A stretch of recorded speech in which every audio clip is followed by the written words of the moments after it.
আসসালামু আলাইকুম ওয়া রাহমাতুল্লাহ। আমার চ্যানেলে নতুন ভিডিওতে আপনাদের সবাইকে জানাই স্বাগত। আশা করি আপনারা আল্লাহ তাআলার অশেষ রহমতে অনেক অনেক ভালো আছেন এবং আপনাদের খামারের পশু পাখিগুলো অনেক অনেক ভালো আছে। বৃষ্টির মধ্যে আসলে পশু পাখির যত্ন নেওয়াটা অনেক টাফ একটি বিষয়।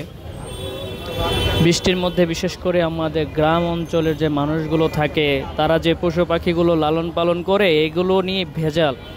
কারণ একটু বৃষ্টি হলে কাদা জমে যায়, সেখানে হাঁস গিয়ে আরও কাদা করে, এদের যে খানা দেওয়ার জায়গাগুলো এরা নষ্ট করে ফেলে, ফলে খুব ঝামেলা পোহাতে হয়।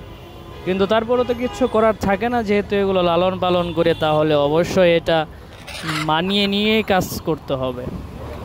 আমার এইখানে আপনার 4 পিস ফার্মি মুরগি আছে, এটা খুব দ্রুত ডিমে চলে আসবে। ঘাড়শিলা দেশি মোরগ আছে, 2টা মুরগি আছে, এখানে কবুতর আছে, কিন্তু বাকিগুলো এখানে অ্যাড হয় নাই, যদিও অল্প কয়টা এখানে অ্যাড হয়েছে। তারপরেও ভাবলাম যে এটা আপনাদের সাথে শেয়ার করি। বৃষ্টি আসলে আপনাদের অবস্থাটা কেমন হয় এটা একটু জানি।